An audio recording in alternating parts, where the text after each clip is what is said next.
ஒரு சின்ன கேம் விளையாடலாமா? நீ கடந்த 24 மணி நேரத்தில் ஒரே விஷயத்தை 10 தடவைக்கு மேல யோசிச்சிருக்கியா? இது சரியா தவறான்னு குழப்பமா இருந்ததா? ஆம் என்றால் நீ ஓவர் திங்கிங் ட்ராப்ல இருக்க. ஆனா கவலைப்படாத, இதை 60 வினாடிகளில் கட்டுப்படுத்தலாம். ஓவர் திங்கிங் என்றால் என்னன்னா, உன் மூளை ஒரு பிரச்சனையை தீர்க்க முயற்சிக்கும், ஆனா தீர்வு கிடைக்காமல் அதே சிந்தனையில் சிக்கிக் கொள்வது. இதன் பாதிப்பு உன் சக்தி வீணாகும், நம்பிக்கை குறையும், வாய்ப்புகள் இருந்தாலும் செயலெடுக்க முடியாது. ஆனா இதை நிறுத்த ஒரு எளிய முறை இருக்கு. 60 வினாடி ரீசெட் முறையை பார்ப்போம். உனக்குள்ளே சொல்லிக்கோ, இது ஓவர் திங்கிங் தான், உண்மை அல்ல. நீ உன் சிந்தனையை அடையாளம் கண்டவுடன் அது உன்னை கட்டுப்படுத்த முடியாது. சுற்றி கவனிக்க ஆரம்பி.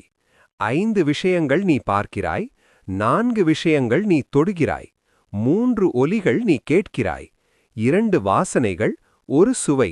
இது உன் மனதை தற்போதைய நேரத்துக்கு கொண்டு வரும். ஓவர் திங்கிங் என்பது கடந்த காலம் அல்லது எதிர்காலம். கவனம் என்பது தற்போதைய தருணம். இப்போ ஒரு சின்ன செயலை தொடங்கு. ஒருவருக்கு மெசேஜ் அனுப்பு, ஒரு பக்கம் படி அல்லது ஒரு வேலை ஆரம்பி. நினைவில் வை, தெளிவு செயலுக்குப் பிறகுதான் வரும், முன்பே வராது. நீ அதிகமா யோசிக்கிறாய் என்றால் அது நீ பலவீனம்னு அர்த்தமில்லை. அது நீ விஷயங்களை முக்கியமா எடுத்துக்கிறவன்னு அர்த்தம். ஆனா அதை கட்டுப்படுத்தவில்லை என்றால் அது உன்னை கட்டுப்படுத்த ஆரம்பிக்கும். அடுத்த முறை உன் மனம் ஓவர் திங்கிங் மோடுக்கு போனால் இந்த 60 வினாடி முறையை பயன்படுத்து. உன் மனதை நீ கட்டுப்படுத்து, இல்லையென்றால் அது உன்னை கட்டுப்படுத்தும்.